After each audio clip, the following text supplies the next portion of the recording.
नमस्कार विद्यार्थी मित्रांनो.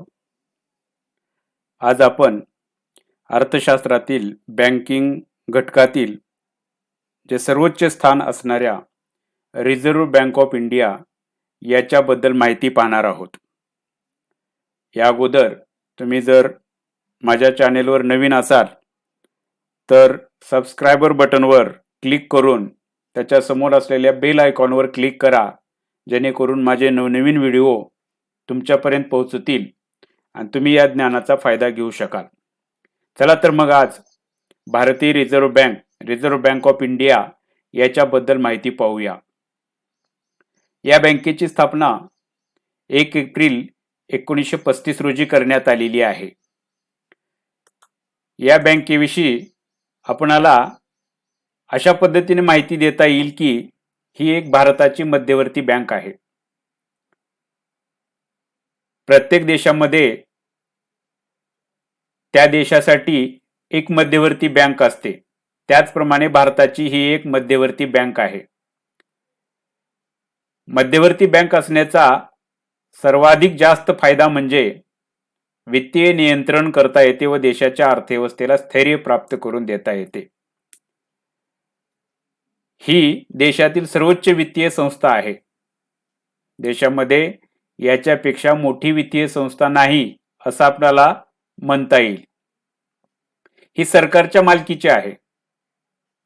सरकारच्या मालकीची असून देखील या बँकेला राजकीय हस्तक्षेपापासून दूर ठेवण्यात आलेला आहे. ही बँक देशातील इतर कोणत्याही व्यापारी बँकेशी स्पर्धा करत नाही, तर व्यापारी बँकेला मदत करत असते असे आपणाला या ठिकाणी विचार करता येईल. ही बँक नफ्यासाठी काम करत नाही, कारण नफा कमविणे हा या बँकेचा उद्देश नाही. याचबरोबर देशाचं मौद्रिक धोरण ठरवण्याचे काम देखील ही बँक करते. ही बँक देशातील सर्व अनुसूचित बँकांच्या रकमा ठेवी सांभाळण्याचं काम करत असते. या बँकेमुळे देशाच्या अर्थव्यवस्थेला स्थैर्य प्राप्त करून दिले जाते. आता बघा विद्यार्थी मित्रांनो, तुम्हाला इथपर्यंतची माहिती कळालेली असेल. आता या बँकेची स्थापना कशी झाली? स्थापना पाहत असताना थोडी आपल्याला याच्या पार्श्वभूमीकडे लक्ष द्यावे लागेल. सुरुवातीला या बँकेच्या स्थापनेविषयी कोण विचार मांडले, त्याचे विचार प्रत्यक्षात उतरले का, याचा विचार आपल्याला करावा लागेल. बघा, जगामध्ये सर्वप्रथम जे आपण स्वीडनच्या बँकेला मध्यवर्ती बँक म्हणतो, पण जगातल्या सर्वसामान्य मान्यतेचा विचार करता 1656 मध्ये जी बँक ऑफ इंग्लंड स्थापन करण्यात आलेली आहे, त्या बँकेला खऱ्या अर्थाने आपण जगातली पहिली मध्यवर्ती बँक आहे असं म्हणू शकतो. आता बँकेची आवश्यकता का भासली? कारण बऱ्याच देशावर इंग्रजांचे राज्य होते आणि या सर्व देशातला कारभार त्यांना व्यवस्थितरित्या पाहण्यासाठी त्यांनी जे वेगवेगळे एजन्सी ग्रह निर्माण केलेले होते. या एजन्सी ग्रहामार्फत त्या देशातील कारभार, त्या देशाची अर्थव्यवस्था, त्या देशातील चलन वितरण या सर्वाची माहिती किंवा या सर्वाचं नियंत्रण इंग्रज या एजन्सी ग्रहामधून करायचे आणि याच एजन्सी ग्रहातून पुढे चलून बँकेची निर्मिती झालेली आहे असे आपणाला म्हणता येईल. आता भारताच्या संदर्भामध्ये जर विचार करायचा असेल तर भारतात रिझर्व्ह बँकेच्या अगोदर बँका नव्हत्या का? तर होत्या. बघा, 1786 मध्ये भारतामध्ये ब्रिटिशांमार्फत पाहिली जाणारी general bank of India he bank स्थापन करण्यात आलेली होती. यापुढे 1806 मध्ये बँक ऑफ बंगाल याची स्थापना करण्यात आलेली होती. 1840 मध्ये बँक ऑफ बॉम्बे याची स्थापना करण्यात आलेली होती. 1842-43 काळामध्ये बँक ऑफ मद्रास याची निर्मिती करण्यात आलेली होती. आता ह्या वेगवेगळ्या प्रांतातल्या बँका होत्या. मग एक बँक स्थापन करण्यात आली. या 4 बँकेला मिळून तिला आपण इम्पिरियल बँक ऑफ इंडिया असं म्हणू, इम्पिरियल बँक असं म्हणू. आणि या इम्पिरियल बँकेमार्फतच भारतातील पैशाचा कारभार पाहिला जात होता, वित्ताचा कारभार पाहिला जात होता, असे आपणाला या ठिकाणी विचार करता येईल. आता बघा, भारताला एक मध्यवर्ती बँक असावी अशी जर सर्वप्रथम कोणी शिफारस केलेली असेल तर तो होता भारताचा गव्हर्नर जनरल वॉरेन हेस्टिंग. याने सर्वप्रथम भारतात एक मध्यवर्ती बँक स्थापन केली जावी अशी शिफारस केलेली होती आणि या बँकेला त्यांनी general bank of Bengal and Bihar असे नाव देण्याचा सल्ला दिलेला होता. पण याच्याकडे दुर्लक्ष करण्यात आले आणि पुढच्या काही काळामध्ये म्हणजे 1926 मध्ये हिल्टन यंग यांच्या अध्यक्षतेखाली एक आयोग स्थापन करण्यात आला आणि या आयोगाने भारताच्या मध्यवर्ती बँकेबद्दल एक शिफारस केली.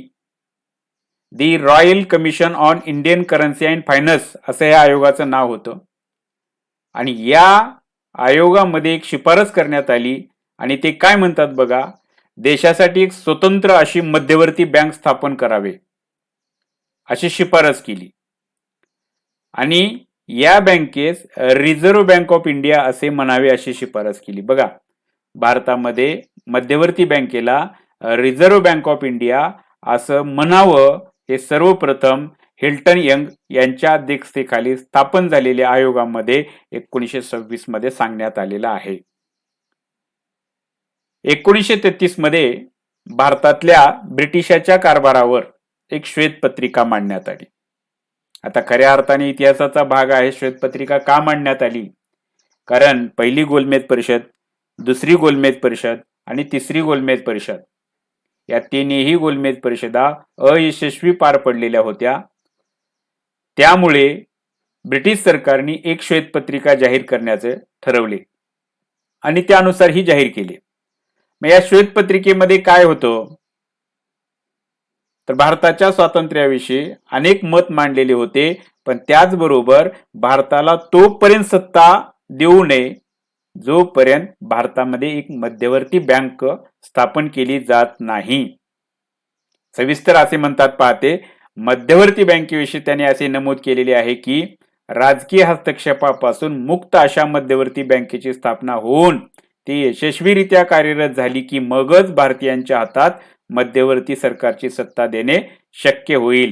म्हणजे ते काय म्हणतात, भारताला सत्ता सुपूर्द करण्याच्या अगोदर भारतीयाकडे त्यांची एक मध्यवर्ती बँक असली पाहिजे असं या श्वेतपत्रिकेमध्ये मांडण्यात आलेलं आहे. आणि या श्वेतपत्रिकेचा विचार करूनच भारताच्या केंद्रीय विधिमंडळामध्ये 8 सप्टेंबर 1933 रोजी एक विधेयक मांडले गेले, ज्यामध्ये मध्यवर्ती बँकेच्या स्थापनेविषयी माहिती देण्यात आलेली होती. मध्यवर्ती बँकेच्या या विधेयकावर चर्चा करून 6 मार्च 1934 रोजी या विधेयकाला केंद्रीय कायदे मंडळाने मान्यता दिलेली आहे आणि येथेच गव्हर्नर जनरलची स्वाक्षरी देखील झालेली आहे. आणि याचेच रूपांतर आरबीआय ऍक्ट 1934 भारतीय रिझर्व्ह बँकेच्या स्थापनेतला मूळ कायदा असं आपल्याला याला म्हणावं लागेल, जो 1934 चा कायदा आहे. आणि याच कायद्यानुसार 1 एप्रिल 1935 या दिवशी भारतामध्ये आरबीआयची स्थापना करण्यात आलेली आहे. आता तुम्हाला कळालेलं असेल विद्यार्थी मित्रांनो की आरबीआयची स्थापना कशा पद्धतीने झालेली आहे. आता भारताच्या बँकिंग व्यवस्थेतला सर्वात महत्वाचा असलेला हा कायदा जे मध्यवर्ती बँकेविषयी करण्यात आलेला होता, त्याच्यामध्ये नेमकं काय होतं तर आरबीआय 1934 मधील काही प्रमुख तरतुदीचा आपल्याला या ठिकाणी उल्लेख करावा लागेल. त्यामध्ये सर्वप्रथम आपल्याला विचार करता येईल कलम 3. 1934 च्या कायद्याच्या कलम 3 नुसार भारतीय रिझर्व्ह बँकेची स्थापना झालेली आहे. कलम 4 नुसार आरबीआयचे भाग भांडवल ठरवण्यात आलेले आहे. बघा विद्यार्थी मित्रांनो, आरबीआयचे भाग भांडवल हे 5 कोटी रुपयाचे होते आणि आज देखील ते 5 कोटी रुपयाचेच इतके आहे.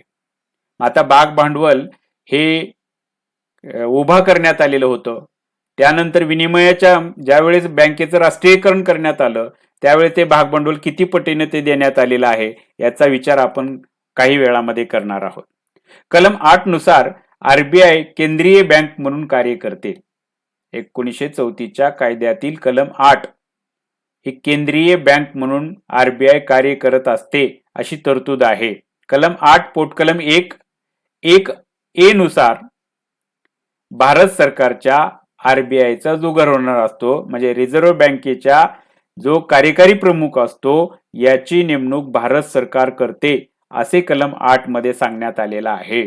कलम 17 नुसार आरबीआयच्या कामकाजाचा विस्तार यामध्ये देण्यात आलेला आहे. कलम 17 पोटकलम 8 नुसार आरबीआयला खुल्या बाजारातील खरेदी विक्री करता येते. म्हणजे भारताची रिझर्व्ह बँक खुल्या बाजारातून खरेदी विक्री करत असते असं आपल्याला या ठिकाणी पाहता येईल. कलम 18 नुसार आरबीआय कडून व्यापारी बँकांना आपत्कालीन कर्ज पुरवठा केला जातो. कलम 21 नुसार सरकारसाठी कर्जाचे व्यवस्थापन आरबीआय करत असते. म्हणजे सरकारला जर पैशाची गरज लागत असेल तर आरबीआय सरकारला कर्ज स्वरूपामध्ये सरकारला मदत स्वरूपामध्ये कर्ज उभारून मदत करत असते असं आपल्याला ठिकाणी विचार करता येईल. व्यवस्थापन करत असते असं आपल्याला म्हणता येईल. कलम 22 नुसार आरबीआयला नोटा छापण्याचा व त्या प्रकाशित करण्याचा अधिकार आहे. आता बघा सुरुवातीच्या काळामध्ये आरबीआय आणि आणखीनही आरबीआय चलन छापायचं काम करत असते. त्या प्रसिद्ध करण्याचं प्रकाशित करण्याचं काम करत असते असं आपल्याला या ठिकाणी विचार करता येईल. कलम 20, 21 ए नुसार आरबीआय ऍक्ट या कायद्यातील तरतुदीनुसार केंद्र सरकारला विनामूल्य बँक व्यवसाय आरबीआय पुरवठा करत असते. कलम 39 नुसार आरबीआय बँक दर ठरवत असते. आता बघा पुढच्या काही तासिकेमध्ये आपल्या लक्षात येईल बँक दर म्हणजे काय आहे, रेपो रेट म्हणजे काय आहे, रिव्हर्स रेपो रेट म्हणजे काय आहे, एसएलआर म्हणजे काय आहे, सीआरआर म्हणजे काय आहे, हे सर्व ठरवण्याचं काम आरबीआय करत असते. आणि कलम 39 नुसार आरबीआय ऍक्ट 1934च्या 39 नुसार हे ठरवले जाते असं आपल्याला या ठिकाणी पाहता येईल. कलम 42 पोटकलम 1 नुसार सर्व बँकावर सीआरआर चे बंधन टाकण्याचा पूर्ण अधिकार आरबीआयला आहे असं आपल्याला या ठिकाणी विचार करावा लागेल. आरबीआयला काय आहे, हा पूर्ण अधिकार आहे असं आपल्याला या ठिकाणी विचार करता येईल. तर अशा पद्धतीनं 1934च्या कायद्यातील काही प्रमुख कलमा आपण विचारात घेतलेले आहेत. आता पुढे चलून आरबीआयला किंवा आरबीआयच्या राष्ट्रीयकरणाची गरज भासू लागली. देश स्वतंत्र झाला आणि आरबीआय मालकीची होती ती खाजगी लोकांकडून आता सार्वजनिक आणण्यासाठी राष्ट्रीयकरणाची आवश्यकता भासू लागली. बघा सुरुवातीच्या काळात अत्यंत महत्वाचा मुद्दा आहे, तुम्ही लक्षात ठेवा. कारण आरबीआय ज्या वेळेस 1934च्या कायद्यानुसार 1935 मध्ये स्थापन करण्यात आली त्यावेळेस ती खाजगी मालकीची होती आणि त्यानंतर 1937 मधून आरबीआयचा विस्तार करण्यात आला आणि 49 मध्ये राष्ट्रीयकरण करण्यात आलं. यासाठी रिझर्व्ह बँक ऑफ इंडिया 1948चा कायदा करण्यात आलेला आहे. बघा 15 ऑगस्ट 1947 ला भारताला स्वातंत्र्य मिळाले. स्वातंत्र्यानंतर रिझर्व्ह बँक ऑफ इंडियाच्या धोरणात सुसूत्रता आणण्यासाठी भारतातील चलनविषयक प्रश्न सोडवण्यासाठी बँकेविषयी निर्माण झालेले प्रश्न योग्य रीतीने हाताळण्यासाठी रिझर्व्ह बँक ऑफ इंडियाची सत्ता काही व्यक्तीच्या हातात एकवटून नये त्यांच्याकडून ती काढून घेण्यासाठी रिझर्व्ह बँक ऑफ इंडियाचे राष्ट्रीयकरण करण्याचा निर्णय सरकारमार्फत घेण्यात आलेला आहे. भारताच्या संसदेत रिझर्व्ह बँक ऑफ इंडिया सार्वजनिक मालकीकडे हस्तांतरण कायदा 1948 संमत करण्यात आला आणि 1 जानेवारी 1949 पासून आरबीआयचे राष्ट्रीयकरण कार्यान्वित करण्यात आले. बघा आयोगाने जर तुम्हाला प्रश्न विचारला रिझर्व्ह बँक ऑफ इंडियाचे राष्ट्रीयकरण कधी झाले तर 1 जानेवारी 1949 मध्ये झालेले आहे असं आपल्याला त्याचं उत्तर देता येईल. राष्ट्रीयकरणासाठी आरबीआयच्या भागधारकांना 100 रुपयेच्या भागासाठी 118.10 आणे एवढी रक्कम दिली आणि आरबीआयचे सर्व भाग आपल्याकडे खरेदी करून घेण्यात आलेले आहेत. यासाठी 5,54,00,000 रुपये सरकारला मोजावे लागलेले आहेत आणि जरी त्या काळात 5,54,00,000 मोजण्यात आलेले असले तरी सुरुवातीच्या काळात आरबीआयचे भाग भांडवल हे 5 कोटीचे होते आणि आज देखील आरबीआयचे भाग भांडवल 5 कोटी रुपयाचेच आहे असं आपल्याला या ठिकाणी विचार करता येईल. आता बघा, या बँकिंग रेग्युलेशन ऍक्ट मध्ये आरबीआयचं राष्ट्रीयकरण करण्यात आलं. कोणत्या कायद्यानं करण्यात आलं? Banking regulation act 1949. आता याच्याबद्दल आपल्याला थोडीशी माहिती पाहता येईल. बघा, आरबीआयच्या राष्ट्रीयकरणाच्या वेळेस आरबीआयचे गव्हर्नर जनरल कोण होते? तर सी.डी. देशमुख होते, भारतीय होते. आणि यांनी या आरबीआयच्या राष्ट्रीयकरणाला सुरुवातीला, राष्ट्रीयकरणाच्या कायद्याला सुरुवातीला विरोध दर्शवलेला आहे. या कायद्यामुळे आरबीआय भारतातील सर्व बँकांवर नियंत्रण करण्याचा अधिकार मिळणार होता. बघा, 1949च्या आरबीआय ऍक्ट, रेग्युलेशन ऍक्ट या कायद्यामुळे आरबीआयला भारतातल्या सर्व बँकेवर नियंत्रण करण्याचा अधिकार प्राप्त होणार होता. त्याचबरोबर याच कायद्याच्या तरतुदीमुळे सर्व बँकाला SLR चे बंधन टाकण्यात येणार होते. SLR म्हणजे बँक स्थापन करत असताना काही रक्कम ही कुणाकडे ठेवावी लागत असते? आरबीआय कडे ठेवावी लागत असते, आणि याचे बंधन टाकण्याची तरतूद या कायद्यामध्ये होती असं आपल्याला या ठिकाणी पाहता येईल. या कायद्यामुळे परकीय बँकांना भारतामध्ये शाखा उघडण्यास मान्यता देणे व त्याचे नियमन करणे हा अधिकार मिळालेला होता. बघा, आरबीआय ऍक्ट किंवा बँकिंग रेग्युलेशन ऍक्ट 1949चा जर विचार केला तर या कायद्यामध्ये जे परकीय देशातील लोक आहेत, परकीय देशातल्या बँका आहेत, त्यांना भारतात जर शाखा उघडायची असेल तर आरबीआयची, रिझर्व्ह बँक ऑफ इंडियाची परवानगी घेणे आवश्यक आहे. आणि हा अधिकार या कायद्याच्या तरतुदीमुळे आपल्या रिझर्व्ह बँकेला मिळालेला होता असं आपल्याला म्हणता येईल.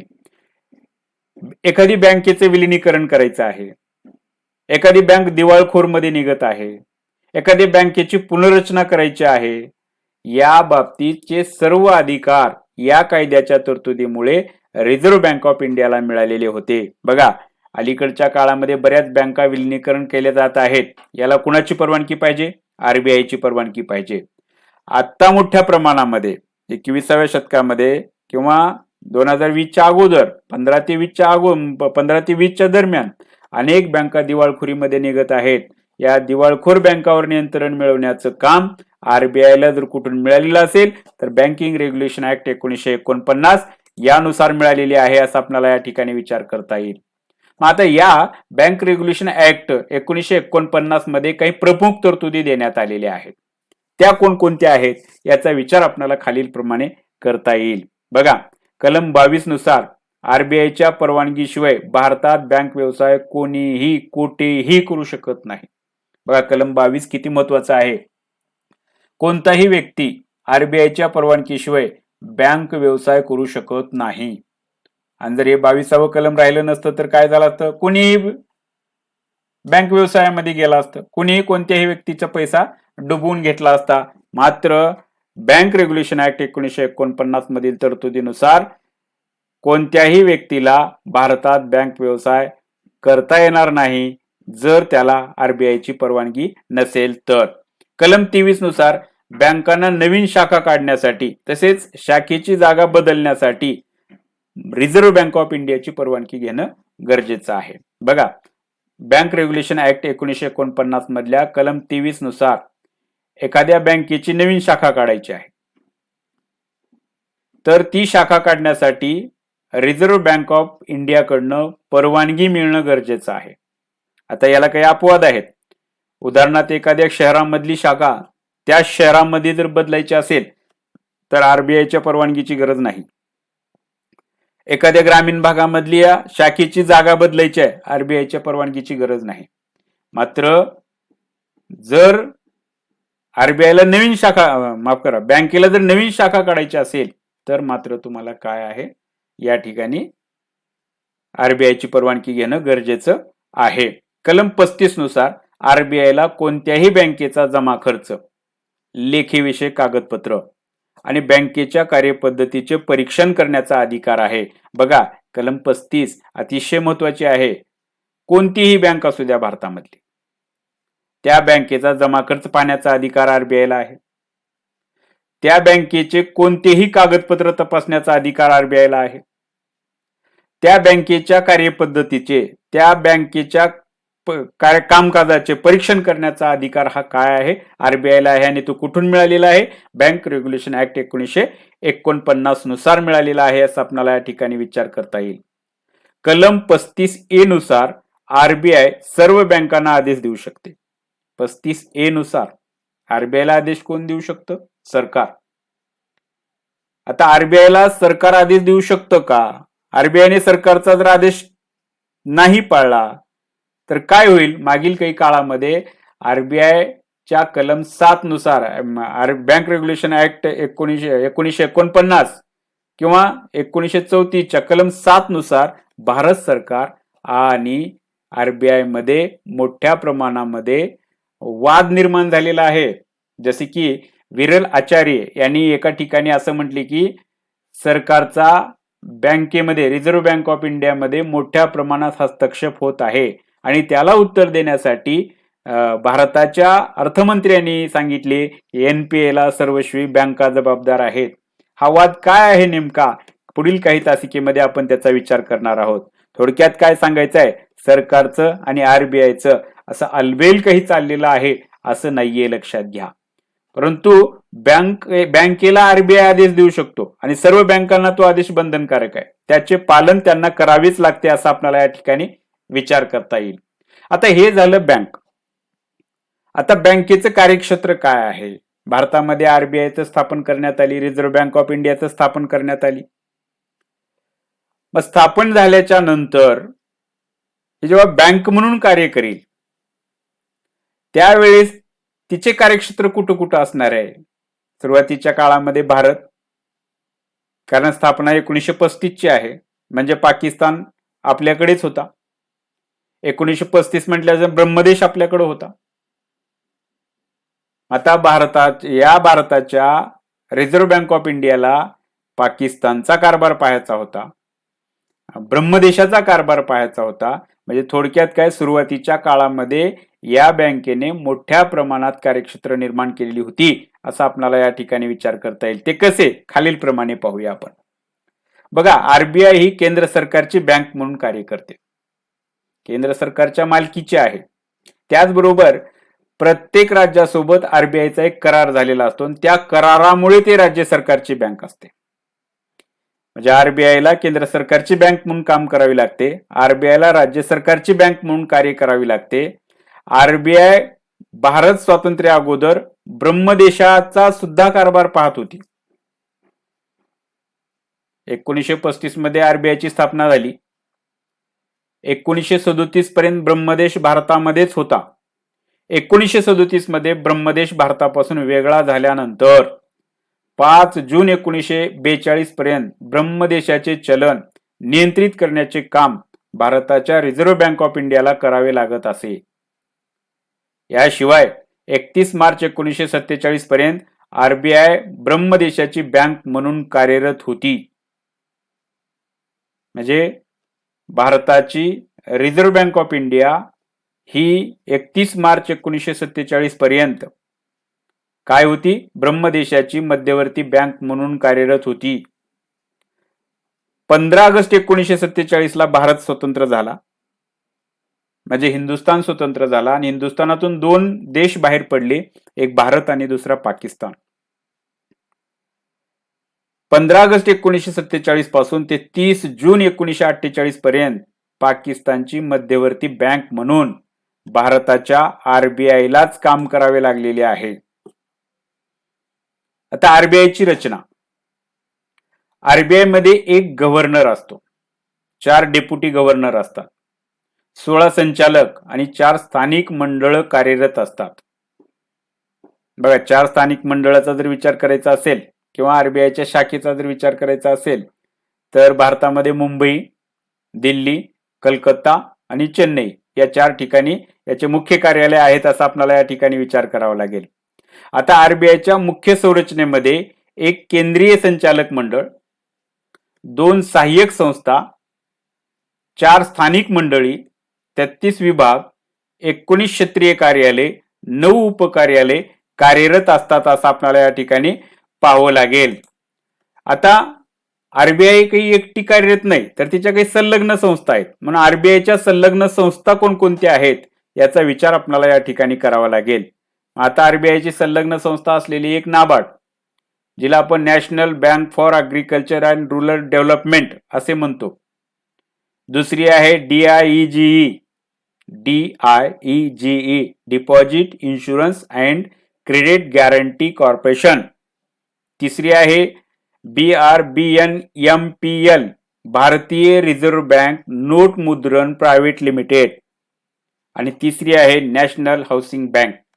तर या संलग्न बँकासोबत राहून आरबीआय आपले कामकाज पार पाडत असते असं आपल्याला या ठिकाणी पाहता येईल. आता आरबीआयचे प्रशिक्षण केंद्र कुठे कुठे आहेत? आरबीआयचे प्रामुख्याने 5 प्रशिक्षण केंद्र आहेत, ज्याला आपण college of agriculture banking Pune येथे आहे. हे बघा, नंबर 2चं प्रशिक्षण केंद्र reserve bank of India staff college चेन्नईला आहे. नंबर 3चं national institute for bank management पुण्याला आहे. Number 4 Indira Gandhi institute for development research Gurgaon मुंबईला आहे. आणि शेवटचं 5 नंबरचं आहे 5 institute of development and research institute for development and research in banking technology, जे की हैदराबाद या ठिकाणी आहे. या ठिकाणी आरबीआयचे प्रशिक्षण केंद्र म्हणून यांना मान्यता देण्यात आलेली आहे. आणि आरबीआय येथून प्रशिक्षण घेऊन गेलेले कर्मचारी कार्यरत राहतात असं आपल्याला या ठिकाणी विचार करता येईल. आता बघा, आरबीआयच्या जसं 33 कार्यात्मक विभाग आहेत असं आपण म्हणतो, तर या 33 कार्यात्मक विभागाचा कुठे कुठे आहेत ते याचा विचार आपल्याला या ठिकाणी करावा लागेल. जे की आता तुम्ही व्हिडिओ पॉज करून हे 33 कार्यात्मक विभाग तुम्ही पहा, जसे की वेगवेगळे आहेत. जसे की उदाहरणार्थ आता ग्राहक शिक्षण आणि संरक्षण विभाग आहे, बँकिंग नियमन विभाग आहे, संप्रेषण विभाग आहे, सहकारी बँक परफेक्शन विभाग आहे, चलन व्यवस्थापन विभाग आहे, माहिती तंत्रज्ञान विभाग आहे, सांख्यिकी आणि माहिती व्यवस्थापन विभाग आहे, आर्थिक स्थिरता युनिट आहे, आंतरराष्ट्रीय विभाग आहे, चलनविषयक धोरण विभाग आहे, केंद्रीय दक्षता विभाग आहे, त्याचबरोबर बँकिंग पर्यवेक्षण विभाग आहे, लेखा विभाग आहे, सरकार आणि बँक खात्याचे विभाग आहेत, पेमेंट सेटलमेंट सिस्टीम आहे, कायदेशीर विभाग आहेत, राज्याचा विभाग आहे, सचिव विभाग आहेत. असे वेगवेगळे 33 विभाग आपल्याला या ठिकाणी असलेले दिसतात असं आपल्याला या ठिकाणी पाहता येईल. आता बघा, हे 33 कार्यात्मक विभाग जे आहेत यातून आरबीआयचा कारभार चालवला जातो. आता शेवटचा मुद्दा आपल्याला विचारात घ्यायचा या लेक्चर मधला, जे की रिझर्व्ह बँक ऑफ इंडियाचे गव्हर्नर कोण कोण आहेत, कोण किंवा कधी होते याचा विचार आपल्याला करता येईल. ज्याला आपल्याला म्हणता येईल, जे की आता सध्या कार्यरत असलेले शशिकांत दास हे सध्याचे रिझर्व्ह बँक ऑफ इंडियाचे गव्हर्नर आहेत आणि ते क्रमाने 25वे गव्हर्नर म्हणून कार्यरत आहेत. यांची नियुक्ती 12 डिसेंबर 2018 रोजी झालेली आहे. सध्या ते आपला लेक्चर रेकॉर्ड करेपर्यंत आहेत असं आपल्याला या ठिकाणी विचार करता येईल. 24वे रिझर्व्ह बँक ऑफ इंडियाचे गव्हर्नर म्हणून उर्जित पटेल होते. 2016 ते 2018 मध्ये ते कार्यरत होते. 23वे रघुराम राजन 2013 ते 2016 या काळामध्ये त्यांनी काम पाहिलेले आहे. आता बघा, सुरुवातीला रिझर्व्ह बँक ऑफ इंडियाचे प्रथम गव्हर्नर जर कोण होते तर ते स्मिथ होते. 1935 ते 37 या काळामध्ये, म्हणजे यांच्याच काळामध्ये काय, म्हणजे हे काय रिझर्व्ह बँकेचे पहिले गव्हर्नर म्हणून काय यांची नेमणूक झालेली आहे. स्वतंत्र भारताचे पहिले गव्हर्नर कोण होते? आता बघा, रिझर्व्ह बँक ऑफ इंडियाचे स्वतंत्र भारताचे पहिले गव्हर्नर म्हणून आपल्याला CD देशमुख यांच्याकडे पाहावं लागेल. 1943 ते 1949 भारताला स्वातंत्र्य यांच्याच काळामध्ये मिळालेलं आहे.